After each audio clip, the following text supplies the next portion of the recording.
Thomas Markles, Samantha, and Thomas Jr. were interviewed by 7 News Spotlight to hear their side of the story regarding all these years of Meghan literally cutting them out of their lives. Thomas Markle, Samantha, and Thomas Jr. were interviewed by 7 News Spotlight to hear their side of the story regarding all these years of Meghan literally cutting them out of her life. And even if this is the Royal Rogue's turf, I will be putting my behavior analyst suit to take a look at the emotions that they projected through their body language. Some have complained that this interview did not have any new revelations or bombshells, but I disagree, because I'm going to give you fresh insights that will help you navigate this kind of situations and deal with people like the Duchess of Sausages in real life. Hello and welcome back, my Royal Rogues. My name is Jesus Enrique Rosas. I'm the Royal Rogue. And this interview was basically divided into an emotional side and a more pragmatic side. Emotional because you could feel Thomas Markle's pain of not being able to see his grandchildren. He is clear that he would like to sit down and talk to Meghan. If Meghan was here now, what would you say to her? Let's go somewhere and talk. And I say, what's wrong? What? How can I fix this? How can I fix this? Even if the stroke has left Thomas with a lot of difficulty when speaking, both the pauses and the head movement are consistent with someone who wants to emphasize a point. And by the words he chooses, it looks like he feels responsible for how Meghan is treating him. In fact, that is something that is mentioned, the paparazzi scandal right before Harry and Meghan's wedding. That, well, was much more of a setup than anything. But it's not like we don't have a few contradictions in here. I'm going to play the following clip that will give us one clue about how Thomas feels about his daughter. The other things in the letter are so hateful and so cruel that I wouldn't put it out. And that's more protecting her than myself. Yeah, he's talking about that letter that was partially leaked and that Meghan had made sure to pull at the heartstrings in case it was made public. And then we have this. I have the letter. I don't know what I could do with it. I've got a lot of money for the letter. I'll burn it before I sell it. Now, I would say that Thomas Markle gains nothing from deceiving the public or deceiving anyone for that matter. And even with the difficulty of reading his body language, I would say that we can trust him to the extent of his claims. At least that is my perspective. And yes, I would not be surprised that there are people that would give him good money for that letter. But there is something that I don't understand. What would Meghan gain from writing a hurtful and cruel letter to his father? Because usually when someone wants to play the victim, they put the pain in themselves, how they feel, attacked, betrayed, let down, whatever. But if Thomas Markle says that the letter is especially hateful and cruel, and we assume it's true, then we assume that Meghan did it for a reason. Now, my question is this. What would Meghan gain from writing a hateful and cruel letter to her father? A physical letter with her own handwriting. If it was leaked in its entirety, that wouldn't have been good for her brand. And at the same time, we know that she wrote it with the possibility that it could have been leaked. So there is something that certainly doesn't fit here. My theory is that Meghan wrote the letter in such a way that it sounded rather neutral and cold to herself, but when Thomas read it, he felt it hateful and cruel, because coldness from someone that you raised from so many years can feel exactly like that. We're close all our life. From the 6th grade on, she lived with me, and I got her through high school, I got it through college. This is why I told you that this interview was divided into an emotional side and a more pragmatic side. And of course, the emotional side, Thomas' side, has questions that are hard to answer.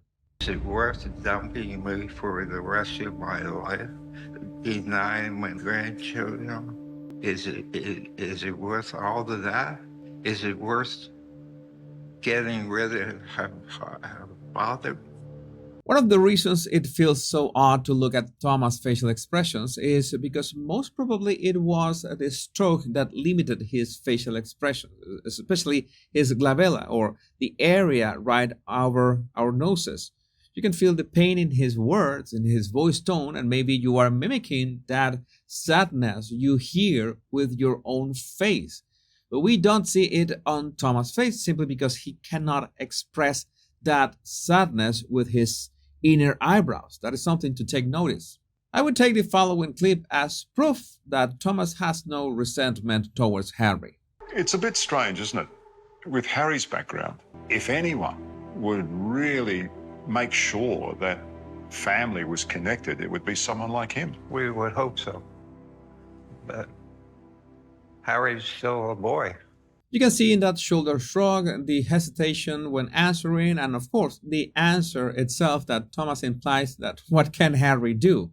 I have the idea that it was not his idea of Harry before the wedding, but in the light of so many things since then, that is the only sane conclusion that any human being could make. But he talks to Harry at the end. And the bottom line, Harry,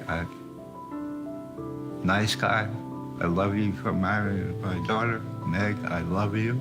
I love my grandchildren. So I think he is clear that Harry is not going to be the solution here. And he also had to accept the fact that if a stroke is not enough to change Meghan's behavior towards him, then it's hard to imagine something that could.